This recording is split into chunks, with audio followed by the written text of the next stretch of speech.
রাজবাড়ীর গোয়ালন্দে নুরুল হক ওরফে নুরাল পাগলের দরবার ও বাড়িতে তৌহিদি জনতার হামলার ঘটনা ঘটেছে। শুক্রবার জুমার নামাজের পর গোয়ালন্দ মুক্তিযোদ্ধা আনসার ক্লাব চত্বরে বিক্ষোভ শেষে দরবারে ভাঙচুর ও অগ্নিসংযোগ করে বিক্ষুব্ধরা। এক পর্যায়ে কবর থেকে নুরুল হক ওরফে নুরাল পাগলের মরদেহ তুলে পদ্মার মোড়ে আগুনে পুড়িয়ে দেয় তারা। এই ঘটনায় পুলিশ ও প্রশাসনের কর্মকর্তা সহ ৫০ জন আহত এবং একজন নিহত হওয়ার খবর জানা গেছে। গত ২৩শে আগস্ট মৃত্যুর পর নুরাল পাগলকে দরবারে উঁচু বেদিতে দাফন করা হয়। এটি ইসলামী শরীয়তের পরিপন্থী দাবি করে ঈমান আকিদা রক্ষা কমিটি কবর স্বাভাবিক করার আলটিমেটাম দিয়েছিল।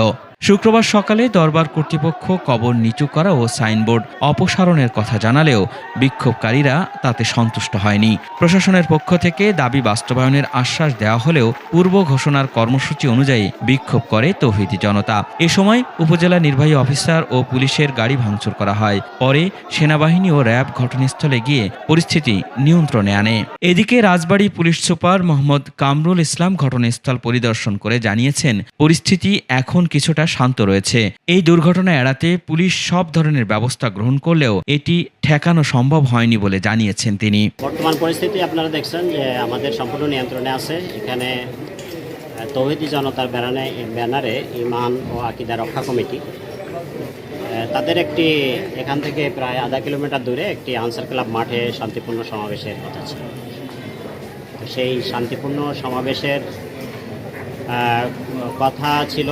এবার হঠাৎ করে কিছু অংশ তারা হাতুড়ি, রড এবং শাবল, দেশীয় অস্ত্রশস্ত্র নিয়ে আমাদের ওখানে পাশে ডিউটিরত পুলিশের উপরে প্রথমে আক্রমণ করে, পুলিশের গাড়ি ভাঙচুর করে। আপনারা জানেন যে এখানে ইউনো মহোদয়ও ছিলেন উপস্থিত, তারও গাড়ি ভাঙচুর করে এবং তারা উচ্ছৃঙ্খলভাবে এখানে পরবর্তীতে এসে এই যে বাড়িটা আপনি দেখছেন এই বাড়িতে তারা ঢুকে পড়ে এবং এখানে অগ্নিপাত ঘটায়।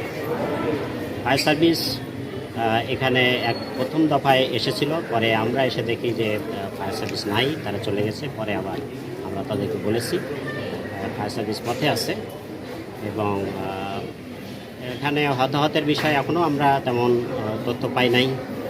এটা মনে হয় আপনি হাসপাতালে খোঁজ নিলে জানতে পারবেন। আমরা দেখেছি একজনকে আহত আমাদের সামনে ছিল, তাকে হাসপাতালে আমরা রেস্কিউ করে হাসপাতালে নিয়ে যাওয়ার জন্য ব্যবস্থা করে দিয়েছি। আমরা যখন এসেছি তখন এখানে সে ধরনের কিছুই আমরা দেখি নাই। এর মধ্যে আমরা শুনেছি যে সেটা এখান থেকে যারা এখানে এসে এইটার আক্রমণ করেছে তারা এখান থেকে উঠাই নিয়ে গেছে নতুন নিয়ন্ত্রণে, এবং আমরা ওয়েট করছি ফায়ার সার্ভিস আসলে এখানে যে অগ্নিকাণ্ড সেটি তারা বিভাবে তারপরে আমরা